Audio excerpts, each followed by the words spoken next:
साथियों, आज हम जिस विषय पर बात करने जा रहे हैं वो विषय देश का सबसे संवेदनशील विषय है। आज के वक्त, आज के समय एक तरफ भारत में लोकसभा चुनाव की घोषणा कर दी गई है और दूसरी तरफ इसका पहला चरण जो है अभी शुरू हो रहा है। हम तमाम लोगों के सामने डॉक्टर बाबा साहब अम्बेडकर की जयंती के उपलक्ष्य में इस देश के संविधान और इस देश के लोकतंत्र के सामने जो चुनौतियां हैं उसको समझना बहुत जरूरी है। हमारा वोट केवल पार्टी के लिए या व्यक्ति के लिए नहीं जाना चाहिए। इस देश के संविधान और लोकतंत्र की सुरक्षा के लिए हमारा वोट जाना चाहिए। क्यों जाना चाहिए, किस लिए जाना चाहिए, किस प्रकार जाना चाहिए, इस पर हम लोगों ने विचार करना बहुत जरूरी है। इस देश में दो प्रकार के लोग हैं। एक जो प्रस्तापित लोग हैं, जो इस देश की व्यवस्था में पकड़ रखे हैं, जिनके लिए इस देश का संविधान साधन है। उनके लिए यह संविधान साधन है, उनके लिए यह संविधान सीढ़ी है। वो संविधान का उपयोग करते हैं इसी व्यवस्था में अपनी पकड़ को मजबूत करने के लिए, अपने मन मुताबिक इस देश की सत्ता को चलाने के लिए संविधान का उपयोग कर रहे हैं। वो संविधान के मार्फत नहीं चल रहे हैं, संविधान का उपयोग कर रहे हैं। ये बात समझने की बात है। वो बात संविधान की करेंगे, लेकिन संविधान का उपयोग करके वो अपनी विचारधारा को इस देश में प्रस्तापित करने की बात कर रहे हैं, जो इस देश के लोकतंत्र के लिए बहुत बड़ी चुनौती है। जो प्रस्तापित लोग हैं इस देश के लोकतंत्र को और इस देश के संविधान को, दोनों को चुनौती दे रहे हैं। और अब आप और हम, इस देश का ओबीसी, इस देश का मराठा, इस देश का मुस्लिम, क्रिश्चियन, आदिवासी, जो नीची जमात के लोग हैं, जो मजदूर वर्ग है, जो मेहनतकश वर्ग है, उनके लिए संविधान जो है यह साधन नहीं है, उनके लिए संविधान जीवन है। इस देश में भगवान गारंटी नहीं देता है आपके जीवन की, ना कोई धर्म आपके जीवन की गारंटी देता है। इस देश में आपके जीवन की, आपकी सुरक्षा की और आपके अधिकारों की गारंटी देने वाले ग्रंथ का नाम संविधान है। और ये जो लोकतंत्र है आपके अधिकारों का महत्वपूर्ण हिस्सा है, जिसके मार्फत आप अपने इस देश की सत्ता को परिवर्तन करने के लिए आप उसका उपयोग कर सकते हैं। इतनी बड़ी आपको उपलब्धि इस संविधान के मार्फत ही मिली है। अब सवाल यह खड़ा होता है कि संविधान का उपयोग करने वाले लोग, उपभोग करने वाले लोग और संविधान के अंतर्गत, संविधान के सहारे इस देश में जीने वाले लोग, ये दोनों को आपको पहचानना पड़ेगा। डॉक्टर बाबा साहब अम्बेडकर की जो थ्योरी है, जो उनका तत्वज्ञान है, जो अम्बेडकरवाद है, फुले अम्बेडकरवाद है, उसको समझना बहुत जरूरी है। इसको समझे बगैर आप आज के समय अपनी समाज को, अपने अधिकारों को और इस व्यवस्था में अपने आप को जिंदा रखने के लिए आप सक्षम नहीं हो सकते। समझे बगैर, इस लड़ाई को समझे बगैर आप सक्षम नहीं हो सकते। भारत में संविधान लागू हुए, अगर आप 1950 से लेकर अभी तक का जो काल है, यानी 70 साल हो गया है। 70 साल में इस देश की 3 पीढ़ियां चली गई। हर व्यक्ति को, हर समूह को, हर समाज को, हर धर्म संप्रदाय के लोगों को बांध के रखने का काम संविधान ने किया है। मेरा ऐसा मानना है, अगर संविधान नहीं होता तो देश में क्या होता, देश होता क्या? जो लोग इस देश के संविधान को चुनौती दे रहे हैं, इस देश के लोकतंत्र को चुनौती दे रहे हैं, नारा लगा रहे हैं 400 पार, अब की बार 400 पार। ये 400 पार का आदर्श जो है वो जर्मनी से लिया गया है। ये 400 पार का आदर्श उन देशों से लिया गया है जहां पे अध्यक्षीय प्रणाली है, जहां पर संवैधानिक व्यवस्था को, अपने वास्तविक संवैधानिक, भारतीय लोकतांत्रिक संवैधानिक व्यवस्था को चैलेंज करने वाली जो विचारधारा है, उस विचारधारा के आदर्श को लेकर यह बात की जा रही है कि अब की बार 400 पार। साथियों, एक तरफ इलेक्ट्रॉनिक वोटिंग मशीन का, ईवीएम का जो सवाल है वो सुप्रीम कोर्ट में पेंडिंग है। सुप्रीम कोर्ट इस पे बात नहीं कर पा रहा है। इलेक्शन कमिश्नर यहां के सत्ताधारियों के हाथ की कठपुतली है। जो मेन नोडल एजेंसी है इलेक्शन कमीशन, वो अभी पॉलिटिकली मोटिवेट होके है, उस पर पॉलिटिकल प्रेशर है, क्योंकि उसको नियुक्त करने वाली संस्था ये सरकार है और सरकार में बैठे हुए लोगों ने ही इलेक्शन कमिश्नर को नियुक्त किया है। एक परिस्थिति। दूसरी तरफ आपका वोट किसको जा रहा है यह आपको खुद को नहीं मालूम। आपके वोट की जानकारी को आपसे दूर रखा गया है। आप खुद नहीं जानते आपने किसी को वोट दिया है, अगर आप इलेक्ट्रॉनिक वोटिंग मशीन की बात करेंगे तो। और सब लोग उस पर बिलीव कर रहे हैं। इलेक्ट्रॉनिक वोटिंग मशीन को बीच में सुप्रीम कोर्ट के पूरे वकीलों ने उसका एक डेमोन्स्ट्रेशन दिखाया। उसमें दिखाया कि आपका वोट कैसे ये लोग यूज करते हैं, हैक करते हैं। तो इलेक्ट्रॉनिक वोटिंग मशीन की वीवीआईपी पैड जो है, उससे निकलने वाली जो चिट्ठी है उसको काउंट करना चाहिए, ऐसी मांग भी सुप्रीम कोर्ट के सामने लंबित है। उस सुप्रीम कोर्ट के सामने प्रस्तावना है। ऐसे दो बड़े समय जब इलेक्शन कमिश्नर ऐसे लोगों के हाथ में है जिनको देश का संविधान बदलने की मंशा रखते हैं, इच्छा रखते हैं, वो इस देश की संविधान को और इस देश के लोकतंत्र को चुनौती देने की बात करते हैं। और दूसरी तरफ सुप्रीम कोर्ट चुप है, खामोश है, इस पर अपनी प्रतिक्रिया दे नहीं पा रहा है। ये दो परिस्थितियों के बीच में लोकसभा का सबसे महत्वपूर्ण चुनाव होने जा रहा है देश में। सवाल यह है कि क्या आप अपने मत से इस देश के लोकतंत्र को बचा पाओगे? क्या आपको मालूम रहेगा आपका मत काउंट हो रहा है या नहीं हो रहा है? ऐसे समय हम मान सकते हैं, हमको समझ में आना चाहिए कि देश का संविधान और देश का लोकतंत्र दोनों खतरे में है। कुछ राजनीतिक पार्टियां इस पर बात भी कर रही है, लेकिन हमको क्या करना है आपको तय करना पड़ेगा। एक बड़ी चीज आपको तय करनी पड़ेगी इसमें। आपको क्या नहीं होना, क्यों नहीं होना, किस लिए नहीं होना और कौन नहीं होना, ये जब तक कि आप तय नहीं करोगे क्या होना है, ये दूसरा प्रश्न है आपके सामने। आपको डाइवर्ट किया जाएगा कि भाई आप ये चीजें करो, ये अपने लिए है, वैसा नहीं। आज ये तय करने का समय आ गया है कि हमको क्या नहीं होना। क्या नहीं होना, जो लोग संविधान और लोकतंत्र को चुनौती दे रहे हैं वो लोग चाहिए आपको, वो विचारधारा के लोग चाहिए जो भारत के इतिहास को ही अपने तरीके से मोल्ड करके रखना चाह रहे हैं पूरे देश के सामने। विशेष करके इस देश के इतिहास को बदलने का जो षड्यंत्र है वो बहुत तेजी से चालू है। खुल के बोला जा रहा है कि भैया ये देश फलाने लोगों का है, ये देश में सबसे पहले ये आए। इस टाइप की जो भाषा आपके सामने लाई जाती है, भगवानों को सामने रख के बात की जा रही है, धर्म को सामने रख के बात की जा रही है। आप ये भगवान और धर्म के चक्कर से दूर हो जाइए। भगवान और धर्म ने इस देश का संविधान नहीं बनाया है। इस देश का संविधान इस देश के वो लोगों ने बनाया है जिनको ऐसी कल्पना थी कि एक ऐसा देश रहे जहां पर शोषण न हो, जहां पर दमन न हो, जहां किसी पे अत्याचार ना हो, जहां किसी की निर्मम हत्या ना हो। एक ऐसा देश जहां पे सभी धर्म के लोग समभाव के साथ में रहे, वहां पे सभी धर्म के लोगों को, सभी संप्रदाय के लोगों को, सभी पदाधिकारियों को, सभी मजदूरों को एक जैसा अधिकार हो। यह व्यवस्था पूरे विश्व की सबसे महत्वपूर्ण व्यवस्था भारत में तय की गई है, जहां अलग अलग जाति, अलग अलग क्षेत्र, अलग अलग प्रदेश, अलग अलग भाषा के लोगों को एक सूत्र में बांधने की जो कैपेसिटी थी, जो ताकत है, वो संविधान में है। और अगर ये संविधान को बदलने की बात कर रहे हैं तो क्या होगा देश में, किस तरफ जाएगा?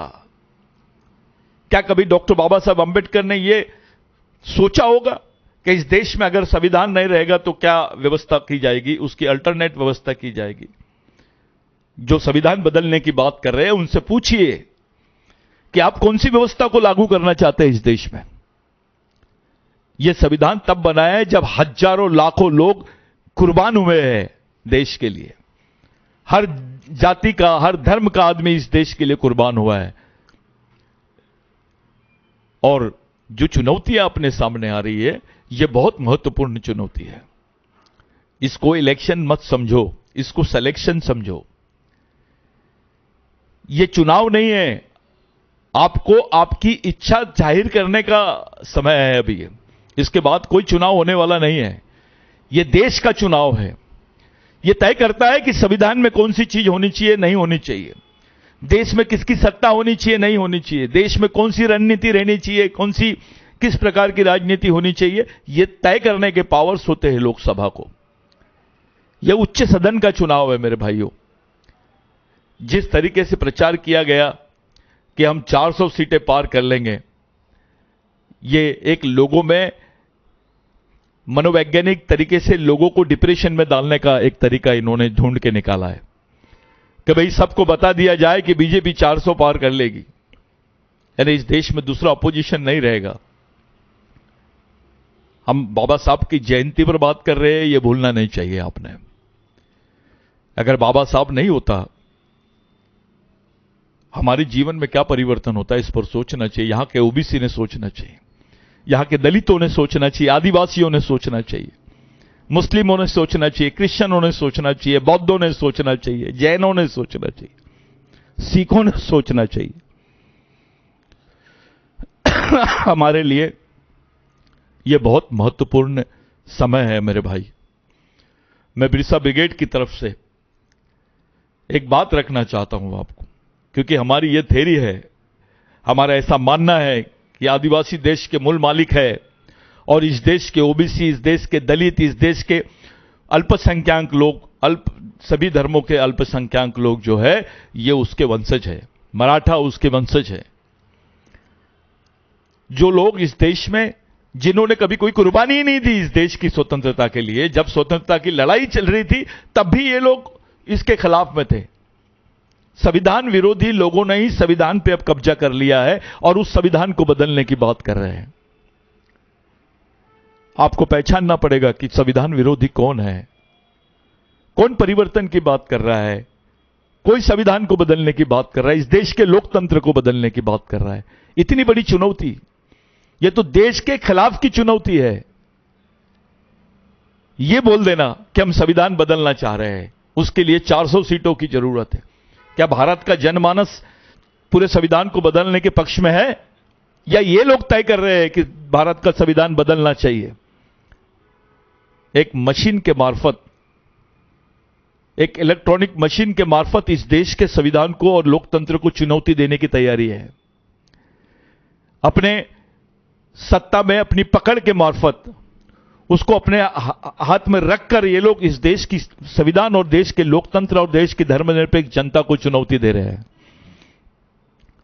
आपको नहीं, ये देश के संविधान को चुनौती है, ये देश के लोकतंत्र को चुनौती देने वाली ताकत है। उसको समझना, उसको पहचानना, और वो नहीं होना चाहिए, इसके लिए हम क्या कर सकते, इस तरफ आपकी सोचने की लाइन जाना चाहिए, ऐसा मुझे लग रहा है। खास करके आदिवासियों ने, क्योंकि आदिवासियों के तो अधिकारों को ही समाप्त कर दिया गया है। अब आदिवासियों को यूसीसी बताया जा रहा है। आदिवासियों को वन अधिकार बिल की बात उनके खिलाफ में खड़ी कर दी गई है। उनके 5वें 6वीं अनुसूची के अधिकारों को समाप्त कर दिया गया है। उनके ग्राम सभा के अधिकारों को खत्म कर दिया गया है। उनके स्वायत्तता के अधिकारों को खत्म कर दिया गया है। उनके जल, जमीन, जंगल के जो वास्तविक, पारंपरिक, प्राचीन अधिकार है, उसको भी खत्म कर दिया गया है। आपके सामने चुनौती खड़ी हो गई है। आपके पारंपरिक, रूढ़ी परंपरा के जो अधिकार है, आपके जो कल्चरल राइट्स जिसको बोलते हैं स्पेशल, वो भी खत्म कर दिया गया है। क्योंकि ये चाहते ही नहीं कि आदिवासियों के राष्ट्रीय और अंतर्राष्ट्रीय अधिकार उनको प्राप्त हो। साथियों, इस देश में धर्म बड़ी चीज नहीं है, आदिवासियत बहुत बड़ी चीज है। और बाकी लोगों के लिए आदिवासियों का वंशज होना यह बहुत बड़ी चीज है। समय आ गया है। अगर आप चाहोगे तो देश का लोकतंत्र और संविधान बचेगा, आप नहीं चाहोगे तो नहीं बचेगा। आप सोचिए बाबा साहब को कितनी तकलीफ हुई होगी, यहां के महापुरुषों को, देश के लिए मरने वाले लोगों को कितनी तकलीफ हुई होगी। इन लोगों ने इतनी बड़ी कुर्बानी दी है जिसका कोई मायना विश्व के किसी भी देश में इतनी बड़ी क्रांति नहीं हुई है व्यवस्था में, जो भारतीय व्यवस्था में हुई है। हजारों लाखों की संख्या में लोग शहीद हुए। वर्ल्ड वॉर में नहीं हुए लोग इतने जितने भारत के स्वतंत्रता की लड़ाई में लोग शहीद हुए। जिन्होंने देश की स्वतंत्रता में जिनका सहभागी नहीं है वो अब देश की सत्ता को चला रहे हैं, वो देश के संविधान और लोकतंत्र को बदलने की बात कर रहे हैं। इसलिए लोकतंत्र खतरे में है, क्योंकि इनकी सोच बुनियादी संविधानवादी नहीं है, लोकतंत्रवादी नहीं है। ये हुकुमशाही वाले लोग हैं, ये डिक्टेटरशिप चाहते हैं इस देश में। विपक्षी नहीं, कोई विपक्ष नहीं, कोई चर्चा नहीं, कोई बात नहीं। जितने भी 10 सालों में कानून पास हुए हैं वो संविधान को चुनौती देने वाले कानून हैं, वो इस देश की संवैधानिक व्यवस्था को चुनौती देने वाले कानून हैं। जो अवस्था सुप्रीम कोर्ट में चल रही है अभी, सुप्रीम कोर्ट के जो हाल है आपने देखा है। इलेक्टोरल बॉन्ड कितने दिनों के बाद आया, लोगों को मालूम नहीं इलेक्टोरल बॉन्ड का कितना बड़ा घोटाला है। छोटी छोटी चीजें ये इस देश में खुलेआम धर्म की बात कर देते, तब राष्ट्रद्रोह नहीं है। लेकिन किसी ने अपने धर्म की बात कर दिया या किसी ने कुछ बात किया तो उसको राष्ट्रद्रोह की बात करते हैं। हम तो आदिवासी है, हमारा मानना है इस देश में भगवान पैदा नहीं हुआ था तब से आदिवासी रहता है। हम मालिक है इस देश के, इस देश के पारंपरिक जल जमीन जंगल के मालिक है हम, प्राचीन मालिक है। हमारी वास्तविक सामाजिक अधिकारों का हिस्सा इस देश के जल जमीन जंगल है और उसी को ध्वस्त करने की लाइन डाल रहे हैं। खुलेआम हसदेव में जंगल काटे जा रहे हैं, पूरा देश चुप है। गढ़चिरौली में खुलेआम माइनिंग चल रही है, पूरा देश चुप है। अभी नागपुर हाईकोर्ट में उसका चर्चा हुआ है कि विदाउट परमिशन के, पर्यावरण की परमिशन 10 सालों से ये लोग उसको उत्खनन कर रहे हैं, कोई कुछ नहीं बोल रहा है। ये गैर संवैधानिक नहीं है, क्योंकि गरीब लोग हैं वहां पर, गरीब आदिवासी लोग हैं जिनका विश्वास लोकतंत्र पे है, जिनका विश्वास संविधान पर है, वही लोगों को संवैधानिक अधिकारों से वंचित करने का षड्यंत्र चल रहा है। आप तो इस देश के मालिक हो, आदिवासी तो इस देश का मालिक है, लेकिन उसका पूरा जीवन शरणार्थी जैसे, शरणार्थी जैसे उसका जीवन बना दिया है इन्होंने।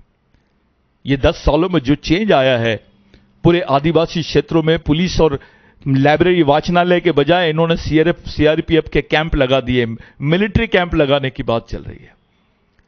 क्या चाहती है, इनकी मंशा क्या है? ये देश के अंदर ही गृह युद्ध की परिस्थितियां निर्माण कर रहे हैं। हम अपने देश में ही अपने देश के दुश्मन हमको बनाकर मारा जा रहा है।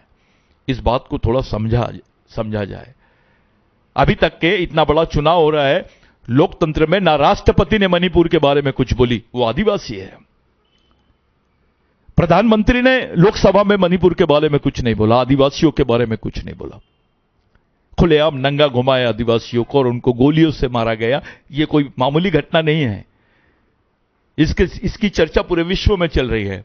लेकिन जिस चर्चा को विश्व के लोग जिस पर बात कर रहे हैं, इस देश का प्रधानमंत्री और उस देश की सत्ताधारी वर्ग और पार्टी बात नहीं करना चाहती है। क्या हुआ है आदिवासियों के साथ में? आपके भाइयों को जिस तरीके से मारा जा रहा है, 6 महीने के बच्चों को गोली लगी, ऐसा सुनने में आया अभी हसदेव में। हम किसके पक्ष में हैं, कौन हमारे पक्ष में, यह सोचना बहुत जरूरी है। दलितों के साथ क्या हो रहा है? घोड़े पे बैठा तो उसको मार रहे हैं, दलित ने अगर कुछ बात किया तो मार रहे हैं। दूसरी तरफ ओबीसी अधिकतर वर्ग जो है किसान वर्ग से आता है, आत्महत्या कर रहा है। आपको मारा जा रहा है, आपको डायरेक्ट इनकाउंटर, उनका इनडायरेक्ट इनकाउंटर। मुस्लिम डर में जी रहा है, क्रिश्चियन डर में जी रहा है, जैन डर में है और बौद्धों में भी डर है, सिखों में भी डर है। ऐसी परिस्थितियों को हमारे सामने ये परिस्थितियां एक चुनौती है। एक देश चाहते हैं हम, देश को फिर से खड़ा करना चाहते हैं। 70 साल में कुछ नहीं हुआ है। 70 साल में सबसे बड़ी चीज एक थी कि देश एक जगह था। 70 सालों की सबसे बड़ी बुनियाद थी कि सबने इस देश को देश माना। 70 साल की उपलब्धि यह थी कि संविधान के मार्फत आज दबे कुचले समाज के लोग आके समाज का नेतृत्व कर रहे हैं। यहां की व्यवस्था में, प्रशासन में, शासन में, न्यायपालिका में नेतृत्व करने लायक हुए हैं। यह 70 साल का रिजल्ट है। अगर संविधान नहीं होता तो यह संभव होता क्या? संविधान नहीं होता तो आप और हम इस माध्यम से बात कर पाते क्या, या हमको बात करने दिया जाता क्या? डॉक्टर बाबा साहब अंबेडकर का एक बहुत बड़ा स्टेटमेंट है कि लोकतंत्र खतरे में तब आता है जब उसके द्वारा किए गए कोई भी निर्णय और संवैधानिक प्रावधानों को कोर्टों में न्यायपालिका में चुनौतियां दी जाती है। उसको खुलेआम चुनौती दिया जा रहा है। संविधान बदलने की बात करते हैं तो वो देश में देशद्रोह नहीं है। आप किसी चीज का विरोध करते हैं तो वो देशद्रोह, लेकिन ये संविधान खुलेआम संविधान बदलने की बात कर रहे हैं, देश की व्यवस्था को बदलने की बात कर रहे हैं, अध्यक्षीय प्रणाली लाने की बात कर रहे हैं, तो देशद्रोह नहीं हुआ। अब आपके पास महात्मा फुले नहीं है, संभाजी महाराज नहीं है, बिरसा मुंडा नहीं है, टंटा भील नहीं है, राघोजी भांगरे नहीं है, बाबूराव शर्मा के नहीं है, तिलका मांझी नहीं है। आपके पास जितने महापुरुष थे जिन्होंने इस देश के लिए अपनी जान दी, रानी दुर्गावती नहीं है। ये जो व्यवस्था है, इस व्यवस्था के खिलाफ में आपको लड़ना ही पड़ेगा। आपको लड़े बिगर आप कुछ नहीं कर सकते। ना अवंतीबाई है, कौन है आपके पास? आज उस टाइप का आंदोलन मौजूद है क्या? पूरे भारत के आदिवासी क्षेत्रों को देखिए क्या हालत है। अब तो टारगेट कर दिया गया आदिवासी, उनकी जमीनें, आदिवासियों की जमीन, उनके अधिकार खतरे में है। हर जगह उत्खनन की बात कर रहे हैं। सबसे ज्यादा आदिवासी विस्थापित हुए। जो लोग आज बात कर रहे हैं देश में लोकतंत्र की और बड़ी बड़ी सत्ता की और बड़ी बड़ी कुर्बानियों की बात कर रहे हैं, इतनी कुर्बानी आदिवासियों से ज्यादा कुर्बानी किसी ने नहीं दिया। इस देश में जमीन की लड़ाई लड़ने वाला 70% लड़ने वाला वर्ग आदिवासी है, उसकी कोई चर्चा नहीं करता है। डॉक्टर बाबा साहब अंबेडकर ने अपने जमीन के प्रस्तावना में, अपनी जमीन की लड़ाई में आदिवासी आंदोलन से प्रेरणा ली है। उन्होंने बोला कि यह आंदोलन ही देश का वास्तविक आंदोलन है।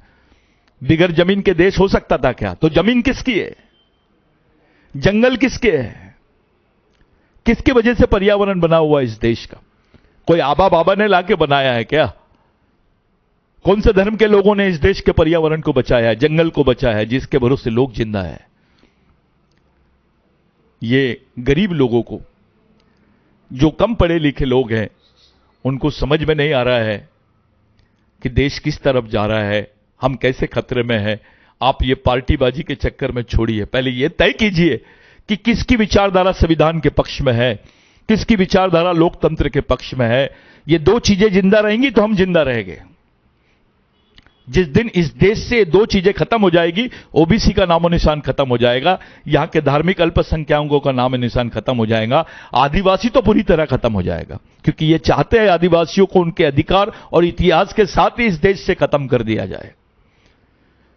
ये चुनौतियां आपको समझनी पड़ेगी साथियों। और डॉक्टर बाबा साहब अंबेडकर की जयंती है। यह जयंती कोई मामूली जयंती नहीं है। इस इलेक्शन के बाद शायद हम जयंती मना पाए।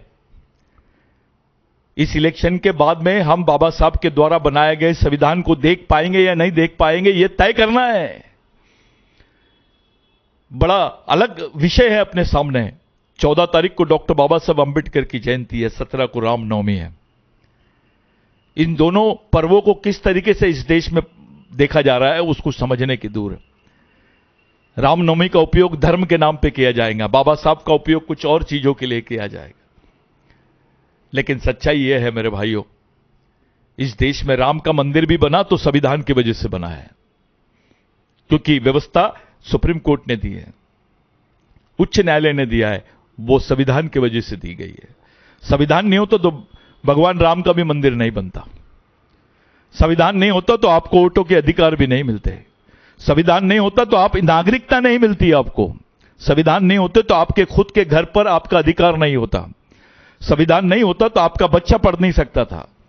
संविधान नहीं होता तो आप पढ़ लिख के कहीं नौकरी करने लायक नहीं होते, आपके पेट में रोटी नहीं होती, कपड़े नहीं होते। संविधान का यह महत्व है, और वो किसी भी जाति का रहे, किसी भी धर्म का आदमी रहे।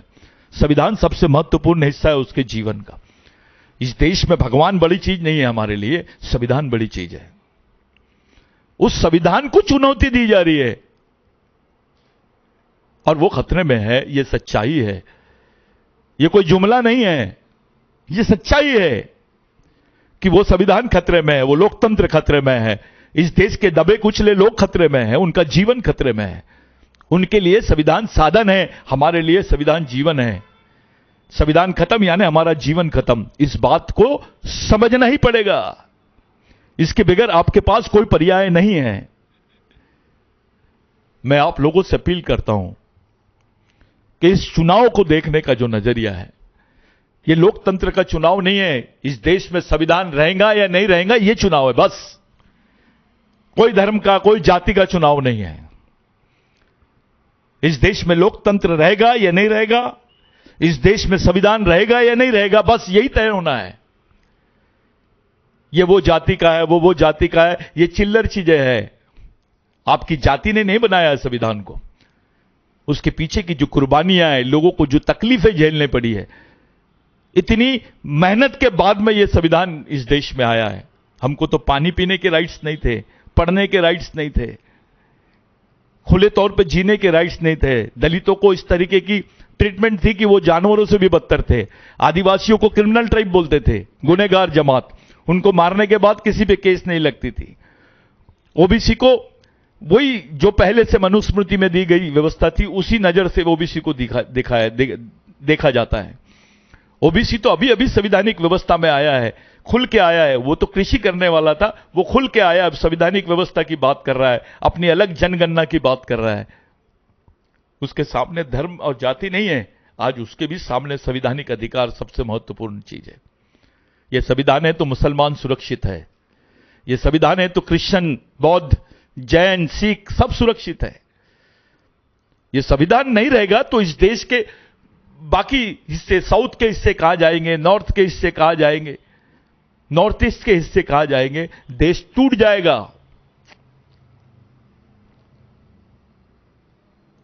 देश देश नहीं रहेगा, देश अनगिनत राज्यों में बढ़ जाएगा, अनगिनत संप्रदायों में बढ़ जाएगा। इतनी ताकत नहीं है।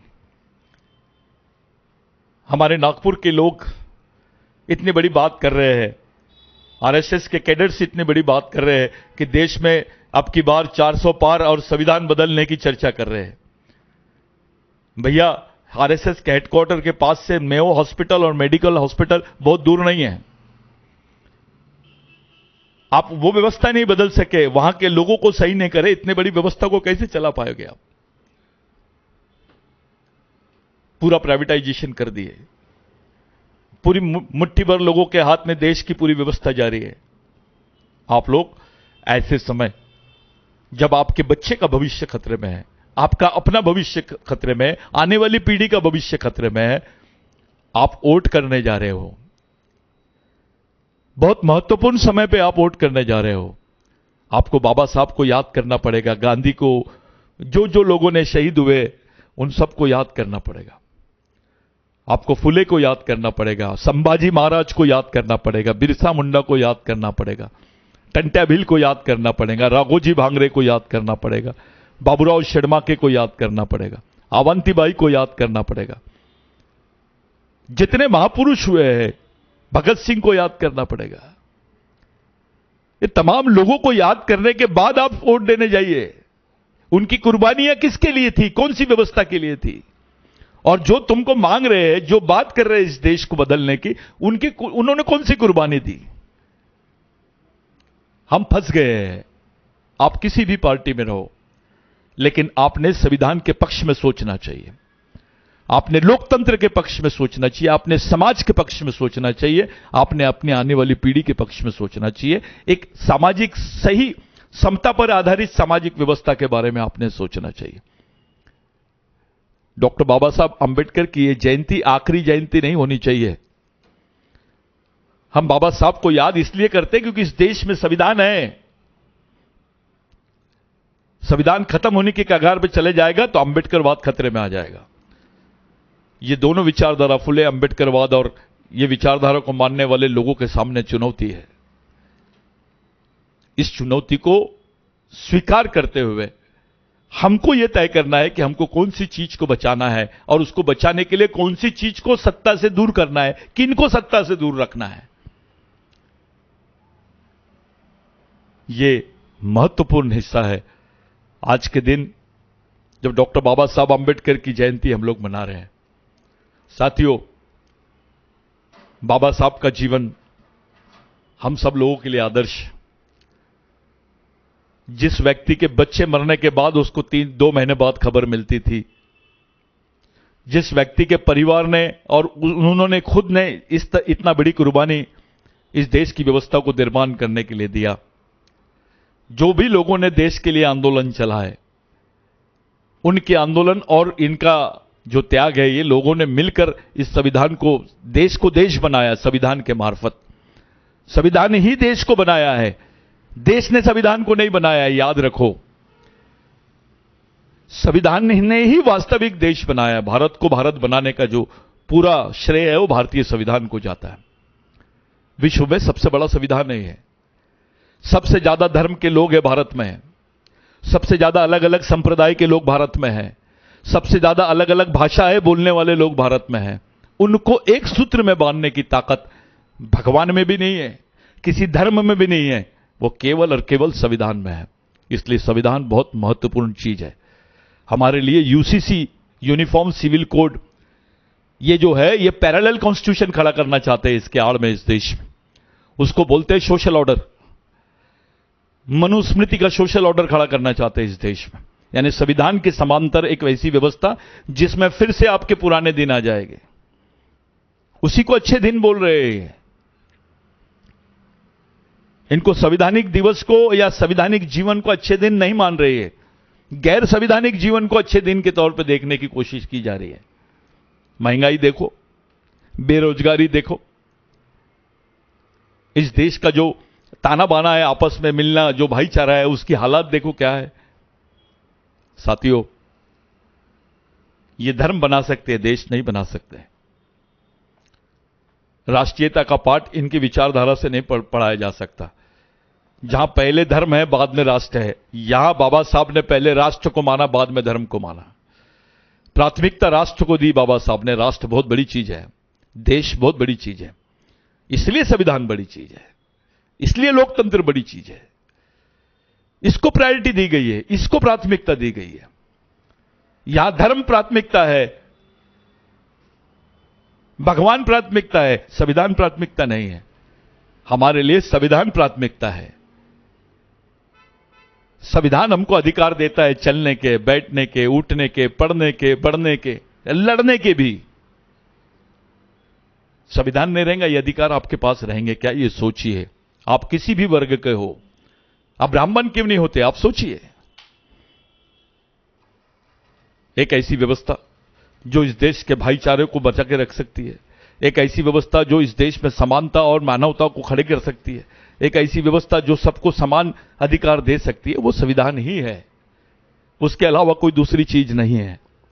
डॉक्टर बाबा साहब अंबेडकर की जयंती के निमित्त हम लोगों ने केवल भारतीय संविधान और लोकतंत्र को देखना चाहिए, क्योंकि बाबा साहब के जीवन का सबसे महत्वपूर्ण अगर कोई कार्य है या महत्वपूर्ण हिस्सा है, उनके विचारों का भी महत्वपूर्ण हिस्सा इस देश का लोकतंत्र और इस देश की डेमोक्रेसी है, जिसको हम लोग संवैधानिक लोकतंत्र के रूप में मानते हैं।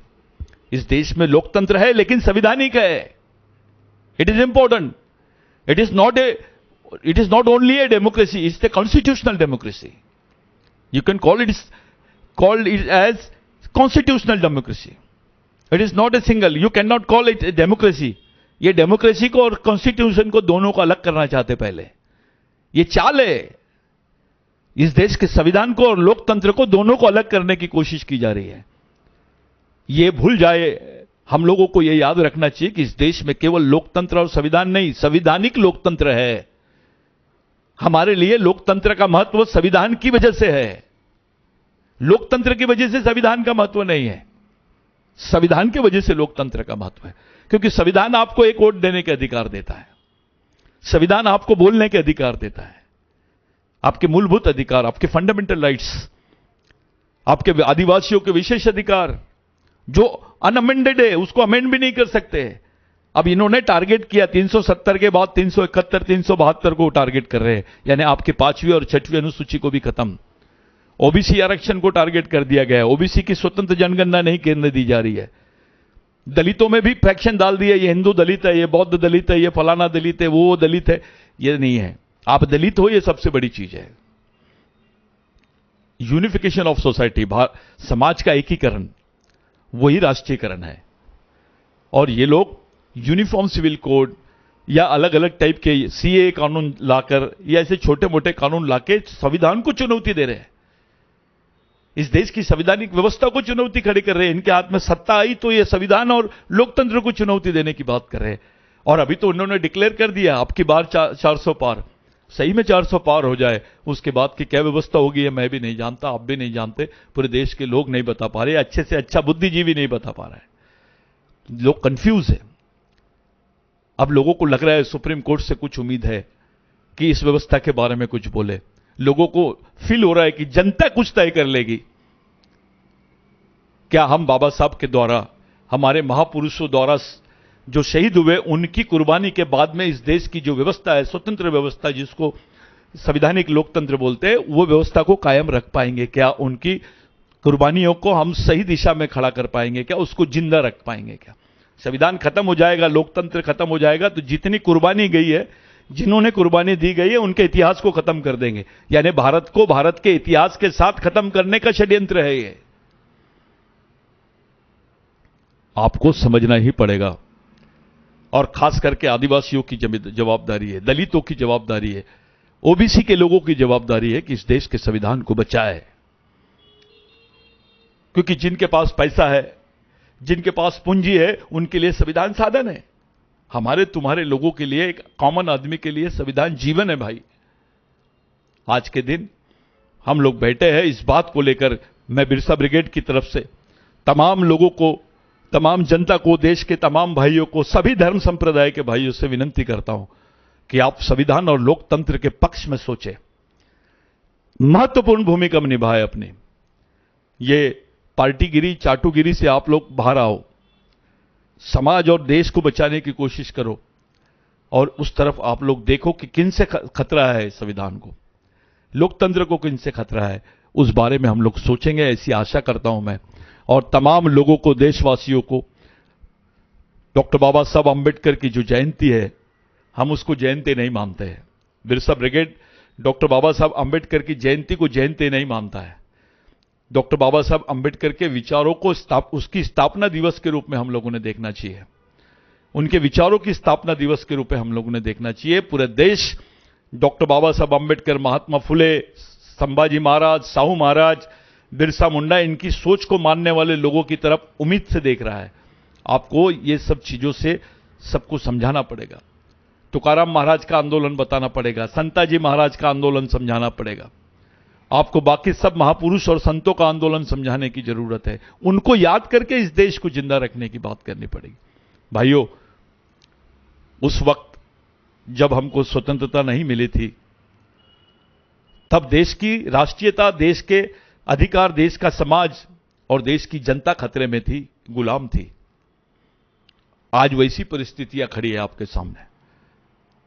आज अगर आपकी थोड़ी भी गलती हो गई तो देश फिर से उसी व्यवस्था पे चले जाएगा, उसी ओर चले जाएगा। ये कोई डराने, धमकाने, भगाने या इलेक्शन को देखकर बोलने वाली बात नहीं है। ये साफ सुथरी बात है आपके सामने, हमारे सामने, समाज के आम आदमी, गरीब आदमी के सामने। ऐसे कई लोग हैं जिनको भारत का संविधान नहीं मालूम, बेचारे वो भी समझते ही नहीं। सिर्फ उनको इतना मालूम है कि कोई चीज है, कानून है, जिसके भरोसे हमको जीना है। ऐसे भी लोग इस देश में हैं, खास करके आदिवासी क्षेत्रों में। उनको मत देने का भी ये नहीं है। वहां तो फोर्सेस मत करा देती है, यानी सेना के माध्यम से मत उनके डाले जाते हैं, उनको डराया जाता है, धमकाया जाता है। आपको मत भी, आपका वोट भी आप अपनी मर्जी से नहीं दे पाते हैं, ऐसी व्यवस्था भी है इस देश में। ऐसे समय आपको खुल के लोकतंत्र को बचाने के लिए, देश को बचाने के लिए, संविधान को बचाने के लिए सामने आना पड़ेगा। मेरे भाइयों, मैं बिरसा ब्रिगेड की तरफ से, तमाम सामाजिक संगठनों की तरफ से आप लोगों से अपील करता हूं कि इस बार आप सही निर्णय लेंगे और देश के संविधान और लोकतंत्र को बचाने के लिए निर्णय लेंगे। मैं यही बात अपनी रखता हूं। मेरी अपील करता हूं आपको कि इसके पक्ष में सोचना है। मैं आपको बताना चाहता हूं कि आपको मैं हिंट देना चाहता हूं, ये आपको एक संकेत देने की कोशिश कर रहा हूं कि हमको क्या करना है। जय बिरसा, जय आदिवासी। धन्यवाद।